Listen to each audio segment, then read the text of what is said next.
കോഴിക്കോട് കുന്നമംഗലത്ത് യുവാവിനെ തട്ടിക്കൊണ്ടുപോയി നഗ്നനാക്കി മർദ്ദിച്ചതായി പരാതി. മുറിവിൽ മുളക് അരച്ച് പുരട്ടിയെന്നും നഗ്നനാക്കി മുറിയിൽ പൂട്ടിയിട്ട് മർദ്ദിച്ചെന്നും ഷബീർ അലി പറയുന്നു.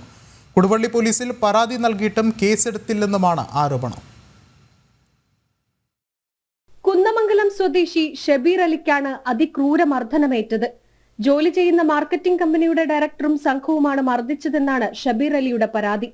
മലപ്പുറം, വയനാട് തുടങ്ങിയ വിവിധ സ്ഥലങ്ങളിൽ കൊണ്ടുപോയി നഗ്നനാക്കി മർദ്ദിക്കുകയും മുറിവുകളിൽ മുളക് അരച്ച് തേക്കുകയും ചെയ്തു എന്നാണ് ഷബീർ അലി പറയുന്നത്. നഗ്നനാക്കിയതും മുളക് പറ്റിയതും ചെരുപ്പൂരി തല്ല പപ്പടക്കോലുണ്ട് അതിനോട് കുത്തി നിരന്തരം അടിച്ച് ഗുണ്ടകളും അയാളും ഈ ഓഡിയോസ്. പിന്നെ അതിൻ്റെ അടുത്ത് ഇവിടെ വൈഫിനെ വിളിച്ച് ഓട്ടോറിക്ഷക്കാരെ വിട്ട് ഇവിടുന്ന് ലാപ്ടോപ്പ് പിക്ക് ചെയ്ത് കൊണ്ടുപോയി വൈഫിൻ്റെ ലാപ്ടോപ്പ് എടുത്ത് കൊണ്ടുപോയി. പോലീസുകാർക്ക് എനിക്ക് പ്രതീക്ഷ ഇല്ലാതെക്കാൻ കാരണം ഈ പുള്ളി മർദ്ദിക്കുമ്പോൾ പറയുന്നുണ്ട് പോലീസ് ഫുൾ സെറ്റാക്കി ഞാൻ ഈ പ്ലാൻ ഇറങ്ങിയത് പോലീസുകാരൊക്കെ സെറ്റിൽ ചെയ്തിട്ടുണ്ട് എന്ന് പറഞ്ഞു. സ്വകാര്യ കമ്പനിയുടെ ഓർഡർ നഷ്ടപ്പെട്ടതിനെ തുടർന്ന് ജോലി ചെയ്യുന്ന കമ്പനിയുമായി ചില പ്രശ്നങ്ങൾ നിലനിൽക്കുന്നുണ്ടെന്ന് ഷബീർ അലി സമ്മതിക്കുന്നു.